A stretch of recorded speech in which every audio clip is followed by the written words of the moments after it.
I know the police cause you trouble. They cause trouble everywhere. But when you die and go to heaven, you'll find no policeman there. So go to sleep, you weary hobo. Let the towns drift slowly by. Listen to the steel rails humming. That's a hobo's lullaby.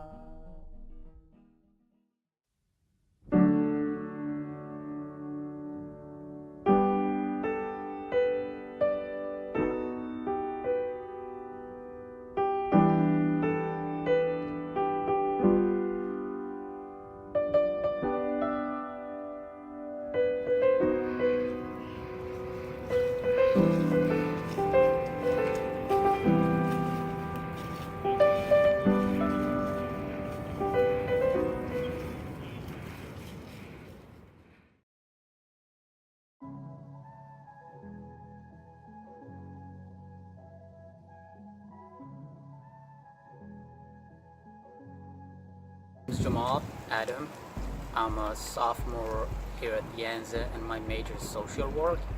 Um, we are about to do a homeless experience observation, and what I'm really expecting is to learn more from the homeless people, since we don't really know a lot about them, and what we usually get is just 2 seconds or 3 seconds with them when we're about to just to give them $1 or so.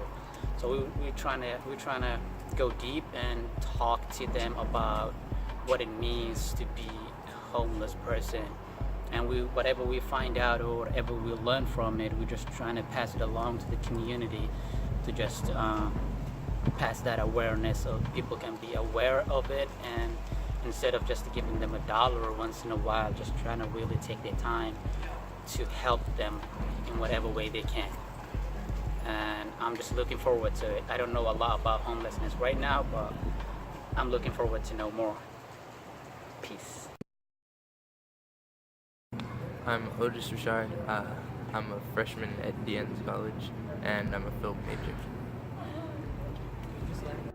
The things I'm expecting to see are like, not necessarily like people who are like homeless because I lost everything. I'm expecting to see people who have like hit rock bottom because of like drug addictions, gambling addictions, things like that.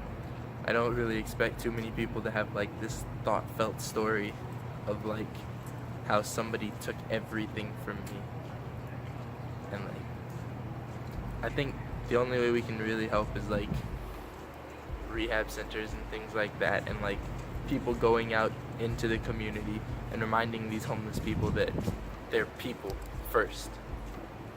Like that they actually aren't just like trash on the side of the road or something like that. Like that they're still people, and that we need to talk to them and continue like the mental connections with them so that they don't just lose all touches of reality. I'm Chandler. I'm 19. I'm an international studies major here at Dienza, and I think our view of the homeless as a society is really not conducive to solving the problems that they face.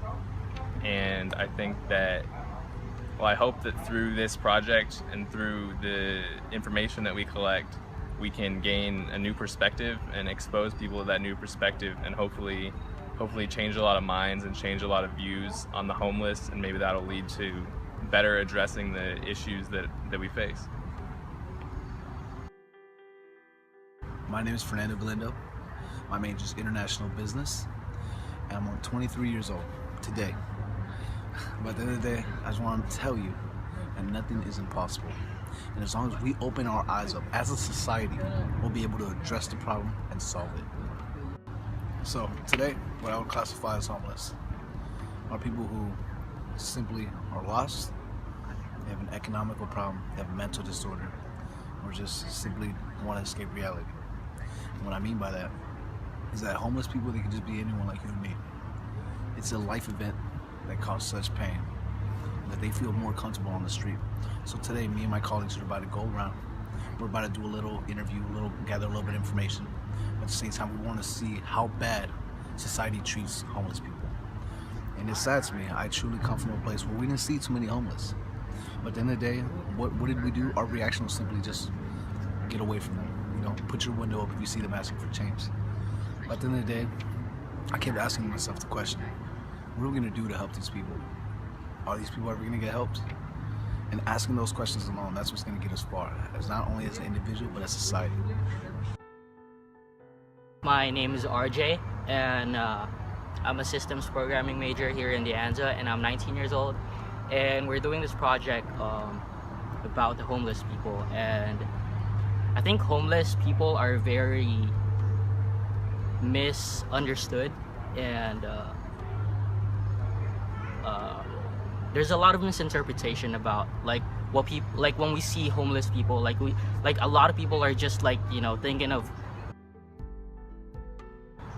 the the stereotypical oh, homeless people are bums and they don't want to work, blah blah blah. That's the stereotypical idea, but I believe that each and every single homeless person has their own stories and their situations in life, and it's not just economical, they're not just broke, but a lot of things are in a factor that leads to being a homeless person. And I believe that a lot of them are we don't give them enough attention, and I think it really is a major problem in our society because they're really misunderstood. And I really want to change a lot of people's perspective on what they think of the homeless people, because they're humans too. They're humans just as much as we are, and I really am looking forward to this study, and yeah. So please enjoy this video. Thank you for watching.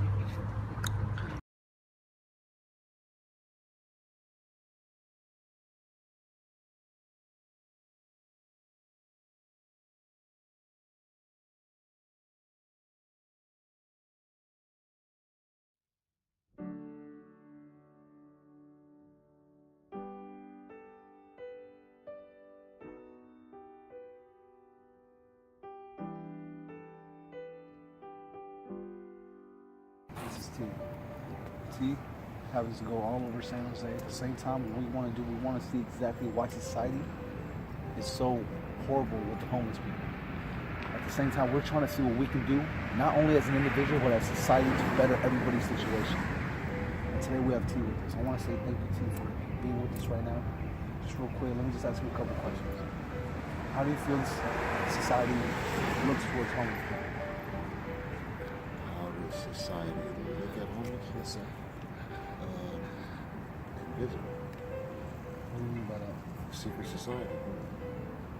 Exactly. That's society does not want to accept it. They see the problem, but what do? They just ignore it.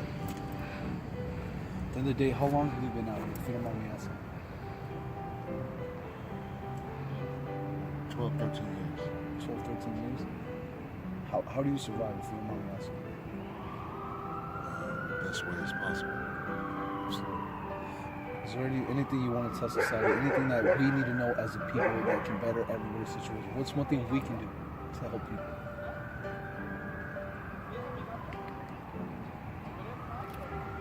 I would say have common sense, morals, and integrity.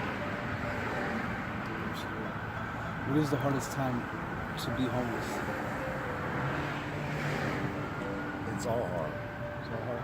What do you do? I mean, where do people get together when you guys do find tranquility with each other? Where do you guys go? Anywhere you can fit in. Get in where you fit in. So, you guys, today, we need to realize that this is a problem. Everywhere you go, you're trespassing and loitering. You're breaking the law. You stand somewhere too long, you might get a ticket or go to jail. So we were here for 5 minutes, and look what happened. Police shut down a park. That's for people, the society. Where's everybody gonna go? This isn't fair, and as a society, we need to fix this problem. Pretty much, if you're homeless, you gotta keep moving. Yeah.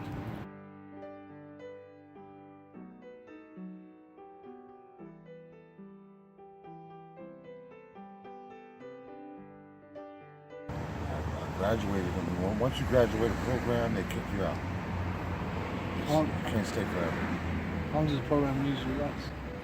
8 months, 6 months, 10 months, 2 year, sometimes 2-year programs.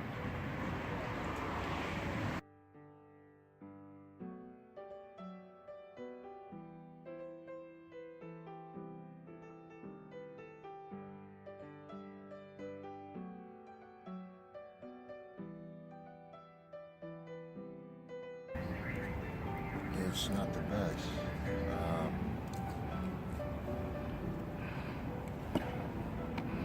Absolutely. I had a buddy of mine killed in the last program I was in. He was stabbed in the neck 3 times. I tried to save his life. And it took 15 minutes. He died in my arms. I've never been back to a program since. I'm on Housing 1000. Regular housing, low-income housing. I'm on wait list.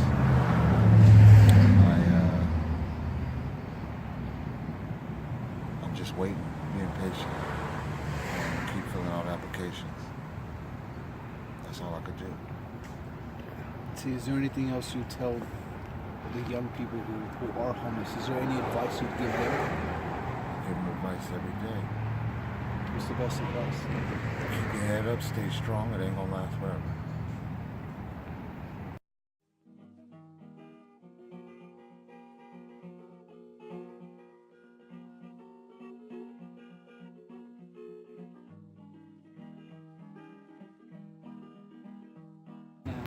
Just trying to survive. You don't get no sleep out here. It's a jungle. That's a hobo's lullaby. Oh, oh, oh, oh, oh, oh, oh. My family from the South. New Orleans, Louisiana. We came out here. Family members passed away. We lost property.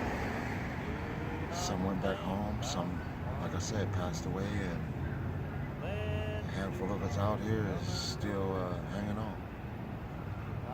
I got a son. That's the only reason why I ain't left. Where's your son now, if you don't mind us asking? He's with his mom. How many times do you see him? Me and his mother is not together anymore. So, I don't see him. She don't let me see him. I tried. That ended up a game to me. So, instead of torturing myself, I just said, you know what, when the time is right, he will be back with me again. Patience is key. Listen to the steel rails humming. That's a hobo's lullaby. I grew up in the system, so I had to adapt to different situations ever since the age of 12. So it kind of automatically kicked in after a little shock, but you have to adapt. If you don't stay strong, you won't make it. Yeah. Can you tell us more about what you meant by system for those who doesn't know what? I was in group homes and foster homes, juvenile home. I weighed most of my youth, and then it carried over into my adult.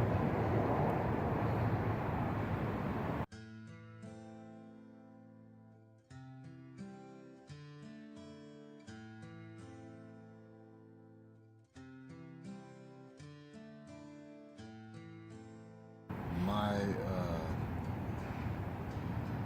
parents was bamboozled. They didn't know about California systems.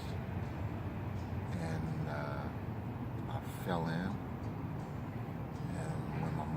realized what was taking place, it was too late. They told her I was a ward of the court, so she was railroaded. That's how I grew up.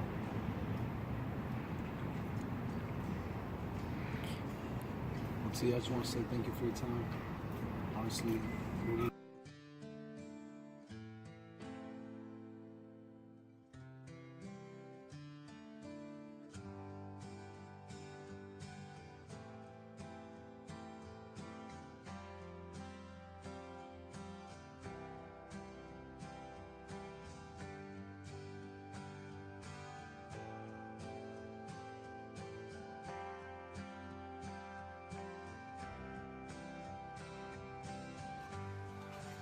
My name is Fernando Glendale, and throughout this whole process, we realized that homelessness is truly a travesty in today's society.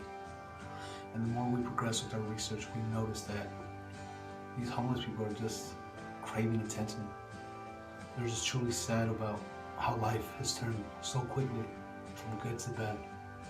Like T said in his interview, he remembers driving by a park in his car, looking at the homeless, and he told himself, I'm glad I'll never be one of those. And it's such travesty how he ended up finding himself on the park. He's been living on the streets so much that it's truly just painful. Not just for him, but for everyone around him. Everybody sees the pain in his eyes.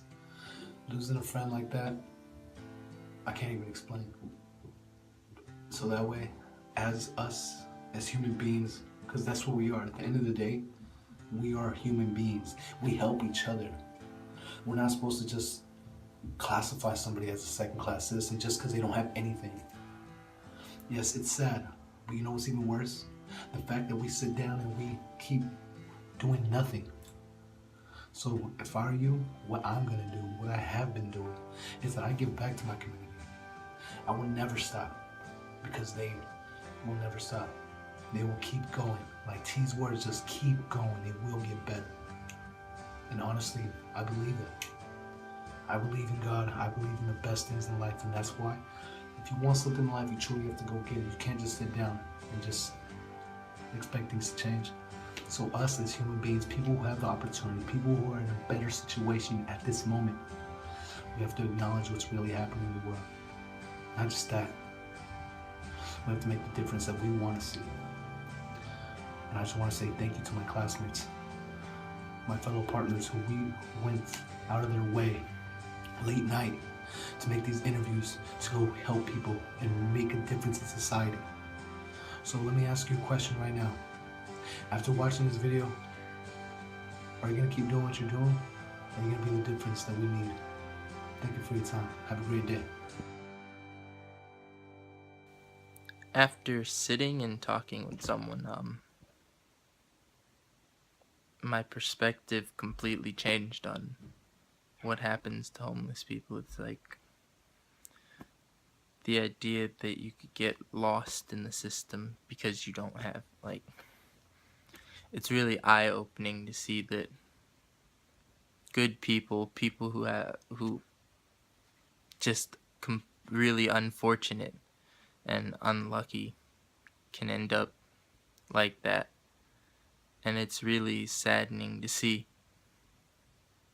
And I think that's all the more reason why we need to be helping more. Because it's people like that who don't deserve to be living on the streets, who don't deserve to be treated like they're subhumans.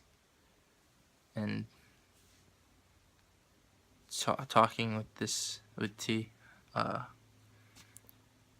that really clicked, and I don't know how many more people there are like that, but personally it makes me want to go out and help all of them. I mean, I know I can't do that myself, so I'm asking everybody to collectively help. And I think if we together strive for that, to help these people off the streets, we'll get something done for sure. The most heartwarming part of this whole interview was when we asked him if we could get him anything, literally any material thing that he would need or want this Christmas, something that would help him outside, you know. And what I was expecting was like, you know, a blanket or socks or probably clothes, thicker clothes, you know, something for his hygiene, but it was not. It wasn't any of those. It wasn't any material thing. And all he wanted was an opportunity. And he needed our help to get a shot at life, and that he wanted us to go and reach out to our contacts, our personal contacts, and help him get into a low-income apartment, and that he will find a way to survive and he will work for a new lifestyle. And to be quite honest with you guys, in the very beginning of this project, I looked at this project as, you know, what it is like to be homeless. But after hearing this man's story, when I became more knowledgeable and, you know, enlightened of what it really is like to be homeless, and the project and my whole perspective about this issue really changed. And this project is about giving the homeless community a voice rather than participating and experimenting what it really is like to be homeless. And being a homeless is not just an overnight event. It's not. It's a situation that people face over time because they hit rock bottom, and you know, we don't get the same opportunities in life, and you know, they're stuck in that situation. They're stuck in the system. And from an emotional standpoint, I believe that the problem is not them, it's us. I feel like we don't put in enough effort to try and help one another, and these people have their own stories, and these people need our help. And after this project, I found it very ironic to how, you know, living in San Jose, we live in one of the most richest city in America, yet we have this problem with the homeless people in the homeless community, and it's a big problem, you know. And what I really hope for the viewers to get out of this video is really just a change of heart. And homeless people are not just bumps. They're not just lazy people who refuse to work. And that I hope that next time that you see a homeless person, take your time and appreciate their existence. And don't avoid them just because, you know, they don't have access to clean water and they have poor hygiene and they stink. And, you know, give them words of wisdom, encouraging words that they probably need to hear to get through a day of being a homeless person. And if you have contacts, reach out, you know, volunteer at a homeless shelter. And I know it's a really long video, and I really do just hope that you guys get something out of this. And yeah, peace out.